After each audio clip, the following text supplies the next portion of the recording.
Hi there, everybody. I'm here not to do some funny little thing or some type of singing and dancing musical montage, which I'm so well known for. No one watches my videos. No, it's not well known at all. Anyway, that's irrelevant. I'm here today because I need to answer a question. Very important question. It's been posited by a good friend of mine. Actually, their son asked the question, who is faster, Sonic the Hedgehog or the Flash? This is a good question. A great question. One of the best, really, if you figure it, using maths. And I thought I would use my, my not minuscule level of intelligence and reference know-how in terms of comic books and some Sonic the Hedgehoggery. So, let's go into a little bit of detail here. Now, when the Flash is mentioned, I'm going to assume that we're talking about Wally West, who, even though DC in their New 52 does not exist, I still believe he is. Because he was, ever since like the mid-80s, he was the Flash, because Barry Allen pretty much died. Anyway, that's who we're talking about. And he's also the fastest of all the Flashes. I'll get into that in a minute.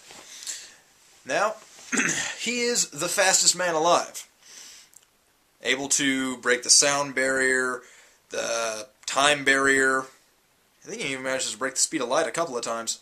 In fact, the thing that he taps into that uses his powers, called the Speed Force, is actually pretty much the highest barrier that can be broken in the DC universe. Look it up, it's there.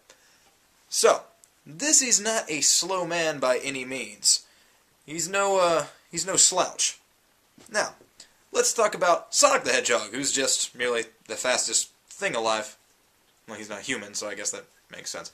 Anyway, he has been clocked in at varying speeds. A few times he's even reached light speed as well, and usually able to break the sound barrier fairly easily. Now, we both know they're pretty... both of us. That's assuming I only have 2 views. Wow, that's really self-deprecating. Huh. All of us know that they're pretty evenly matched, but not quite. The thing that you have to take into consideration is that they are not in the same worlds as each other. And because of that, certain things are going to work in each other's favor. Now, Sonic the Hedgehog is super fast, but if you put him in another world, would he still be fast? I say, yes. His powers are a natural extension of his own ability. So, no matter where he's at, he's pretty much going to be the fastest thing around. Now, with the Flash, it's a little bit different. Wally West taps into what I mentioned before, a thing called the Speed Force, which is kind of like the ultimate measure of velocity in the DC universe. By tapping into that, he can do a lot of things that are not possible because of physics. Running fast and not having any friction to, like, you know, burn off his clothes or tear off his skin or anything like that. And also gives him a few extra abilities as well. He can vibrate his molecules. He can, you know, shift through solid objects through that. He can actually lend and borrow speed from other people. It's pretty cool. So the thing is, would he still be fast if he's not in the DC universe? That's the rub. Because of a book called JLA and Avengers, well, JLA Avengers, it was a crossover that was actually really awesome. If you've never read it, you should check it out. Where basically the Justice League of America crosses into the Marvel Universe for a while and ends up, like, teaming up / fighting the Avengers, and then vice versa.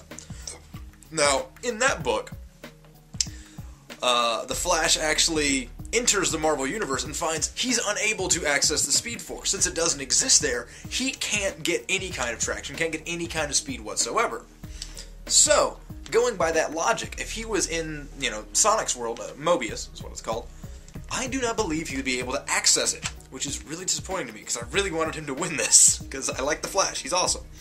But, going by established continuity and rules, if they were in Sonic's, you know, realm, Flash is going to lose. Now, the interesting thing comes if Sonic is in the DC universe. Would he immediately lose? Not necessarily. Even though it does take training and concentration, it would be possible for Sonic to access the same speed force that Wally West gets his power from.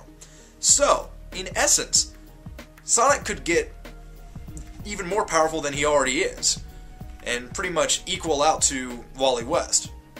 So, to answer your question, unfortunately, Sonic would win, I believe. Now, if anyone wants to debate that and yell at me and say I'm a fool, a sick, sick fool, feel free. But, I've said my piece, I've given my things. If you want me to back it up more, I can do that, I guess. I really don't know why you would. But, as much as it pains me to say, Sonic the Hedgehog is faster than the Flash. I'm gonna go cry now.